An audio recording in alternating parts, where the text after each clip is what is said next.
মূর্তির রাজনীতি ও নির্লজ্জ মিথ্যাচার। বিশালগড়ে রবীন্দ্রনাথের অবমাননায় উত্তাল জনতা। বিশালগড় অফিস টিলাস্থিত কবিগুরু রবীন্দ্রনাথ ঠাকুরের মূর্তিতে গতকাল কবির জন্ম জয়ন্তীতে একটি মালা পর্যন্ত অর্পণ না করার ঘটনাকে ঘিরেই প্রশাসনের চরম উদাসীনতাকে আঙুল দিয়ে দেখিয়ে দিয়েছে। স্থানীয় যুবকদের স্বতঃস্ফূর্ত উদ্যোগে মূর্তি পরিষ্কার ও মাল্যদানের পর যখন বিষয়টি সংবাদ মাধ্যমে ছড়িয়ে পড়ে, তখন ড্যামেজ কন্ট্রোল করতে গিয়ে শাসক দলের নেতৃত্ব যে যুক্তি খাড়া করলেন তা কেবল হাস্যকর নয়, বরং নজিরবিহীন দৃষ্টতা। আজ বিশালগড় মন্ডল সভাপতি ও পুর পরিষদের চেয়ারম্যান এক সাংবাদিক সম্মেলনে দাবি করেছেন এই মূর্তিটি নাকি রবীন্দ্রনাথের নয় এবং বাম আমলে নির্মিত কার্ল মার্কস এর আদলে তৈরি। অথচ বিস্ময়কর ও লজ্জাজনক তথ্য হলো 2024 সালেও এই একই মূর্তিতে মহাসাড়ম্বরে ফুল মালা দিয়ে শ্রদ্ধা জানিয়েছিলেন বর্তমান শাসক দলের ওই নেতারাই। মাত্র এক বছরের ব্যবধানে কিভাবে রবীন্দ্রনাথের মূর্তিতে কার্ল মার্কসে রূপান্তরিত হলো তা নিয়ে জনমানসে তীব্র ক্ষোভের সৃষ্টি হয়েছে। অভিযোগ, জনপ্রতিনিধিদের এই চরম মিথ্যাচার ও ইতিহাস বিকৃতির প্রচেষ্টা কেবল তাদের মূর্খতায় প্রকাশ করে না, বরং বিশ্বকবির প্রতি তাদের গভীর অবজ্ঞার প্রমাণও দেয়। নিজের ব্যর্থতা ঢাকতে বিশ্বকবিকে মার্কস সাজিয়ে দেওয়া কেবল নিম্ন রুচির পরিচয় নয়, এটি বাঙালি সংস্কৃতির ওপর এক নগ্ন আঘাত। যারা গতকাল পর্যন্ত এই মূর্তিটিকে ভক্তিভরে পূজা করলেন, আজ রাজনৈতিক দায় এড়াতে তাকেই অস্বীকার করছেন, এমন নির্লজ্জ দ্বিচারিতা ও ভণ্ডামির কোনো ক্ষমা হতে পারে না। অভিমত এলাকাবাসীর। আমরা গতকাল লক্ষ্য করেছি যে গতকালকে আমাদের বাঙালির আবেগ, যিনি আমাদের বাঙালির হৃদয়ে বিরাজ করেন, কবি রবীন্দ্রনাথ ঠাকুর, ওনার জন্মজয়ন্তী গেছে। কিন্তু আমরা একটা নিউজে লক্ষ্য করেছি যে বিশালগড় পুর পরিষদে নাকি রবীন্দ্রনাথ অবহেলিত। তার জন্যই আমরা এখানে আহ্বান করেছি। গতকালকে রবীন্দ্র জয়ন্তী বিশালগড় পুর পরিষদে যথাযথ মর্যাদার সাথে পালিত হয়েছে। সকালবেলাও রবীন্দ্রনাথ ঠাকুরের প্রতিনিধিদের মাল্যদান করা হয়েছে। সারাদিন ব্যাপী বিশালগড়ের বিভিন্ন শহরে বিভিন্ন আনাচে আছে, সারাদিন ব্যাপী রবীন্দ্রসঙ্গীত হয়েছে। এবং বিকালবেলাও আপনার জানা এক বিয়ে বাড়িতে রবীন্দ্রনাথকে নিয়ে প্রোগ্রাম হয়েছে।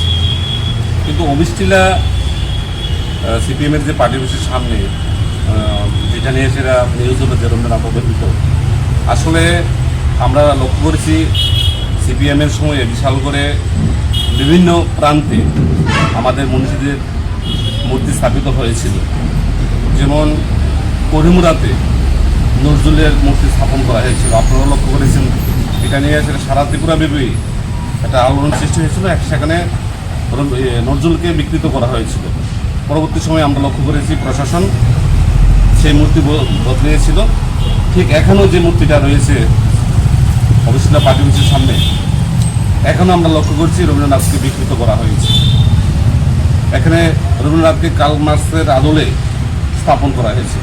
আমরা প্রশাসনের কাছে দাবি জানাবো, যেহেতু রবীন্দ্রনাথ আমাদের বাঙালির যে বিরাজমান, রবীন্দ্রনাথকে নিয়ে আমরা বেঁচে আছি, যাতে এই মূর্তিটা প্রতিস্থাপন করা হয়।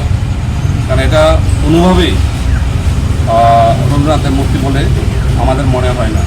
যারা রবীন্দ্রনাথকে উজ্জ্বল কবি বলেছিল, তারই আজকে গুনগুন করছে যে বিশালগড়ে রবীন্দ্রনাথ অবহেলিত। আমি তাদের কাছে একটাই প্রশ্ন করব, আপনারাই রবীন্দ্রনাথকে বিকৃত করেছেন, এখানে এই মূর্তি স্থাপন করেছেন। আমি আবারও প্রশাসনের কাছে দাবি জানাবো যাতে এখানে প্রকৃত রবীন্দ্রনাথের মূর্তি প্রতিস্থাপন করা হয়। বিগত সময়ে এটা পুর পরিষদের তরফে এখানে মূর্তি বসানো হয়েছিল এবং বিগত সময় দেখা গেছে এখানে এই মূর্তিকে রবীন্দ্রনাথ বলেই গণ্য করা হয়েছে বা মাল্যদান করা হয়েছিল। কি বলবো? আমি বলছি যে সিপিএমের সময় হয়েছিল, সিপিএম যখন পৌরসভা স্থাপিত হয়েছিল ওই সময় এই মূর্তিটা স্থাপন করা হয়েছিল। তারা ইচ্ছাকৃতভাবে রবীন্দ্রনাথকে এখানে বিকৃত করেছিল।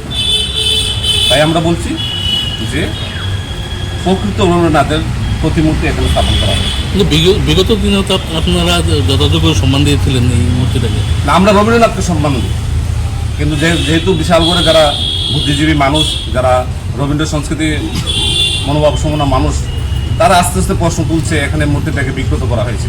আমরাও সেটা লক্ষ্য করছি, ঠিকই তো আছে, তাই আমরা প্রতিবাদ করছি। এখানে আমি আবার বলছি আপনাদের মাধ্যমে, বিলম্ব কেন, কি কারণে এই বিলম্ব, এই প্রতিবাদের বিলম্ব? একটা সব কিছু তো ঝট করে হয় না। মানুষ প্রতিবাদ করছে এখন থেকে, একটা সময় প্রতিবাদ করতে দেয়নি মানুষকে। দেখা গেছে আপনারা লক্ষ্য করবেন যে রবীন্দ্রনাথকে আমরা আমাদের সরকার কীভাবে মর্যাদা দেয়। পশ্চিমবঙ্গের যে সরকার যে পরিবর্তন হয়েছে, সেখানে আমাদের বিজেপি নেতৃত্বে যে সরকার প্রতিষ্ঠিত হয়েছে, রবীন্দ্র জন্মজয়ন্তীতে শপথ নিয়েছে। এটা বুঝতে হবে আমরা রবীন্দ্রনাথকে কীভাবে সম্মান করি। না, বিগত দিন আপনাদের কর্মীরাই রবীন্দ্রনাথকে যথাযোগ্য সম্মান দিয়েছিল, কিন্তু এবার দেয়নি। একটা যদি না দিয়ে থাকে, কার্ল মার্কসের যদি অনুসরণ হয়ে থাকে, তাহলে এতদিন আমি কেন এখনো সম্মান বলছি এটা করা কার্ল হয়নি? মার্কসের আদলেই করা হয়েছে, এখানে সম্পূর্ণ রবীন্দ্রনাথকে মনে হয় না। তাহলে তো এই আজকের এই সাংবাদিক সম্মেলনটা তো আগেও হতে পারতো, বা পুরো পরিষদ এইটা একটা মানে অ্যাকশন নিতে পারতো, বা এটা এর আগেও প্রশাসনের কাছে আমরা দাবি জানিয়েছি। আজকে আপনি মিডিয়ার মাধ্যমে আমরা জানাচ্ছি, কিন্তু এর আগেও আমরা বলেছি যে এটা রবীন্দ্রনাথ আমাদের কাছে মনে হয় না, এটা কার্ল মার্কসের আদলে করা হয়েছে। তাহলে পুরো পরিষদ এখন অব্দি কেন উদ্যোগ নিল না এটা বাঙালি? এটা আপনারা পুরো পরিস্থিতি প্রশ্ন করতে পারেন, কিন্তু আমরা মৌখিকভাবে বলেছি। কিন্তু আজকে যখন বিশালগড়ের মানুষ, প্রত্যেকটা মানুষ এই নিয়ে প্রশ্ন করছে, তাই আজকে আপনাদের মাধ্যমে আমরা প্রশাসনের কাছে, সরকারের কাছে দাবি জানাচ্ছি যাতে এখানে প্রকৃত রবীন্দ্রনাথকে স্থাপন করা হয়। ব্যুরো রিপোর্ট, সংবাদ প্রতীক্ষা।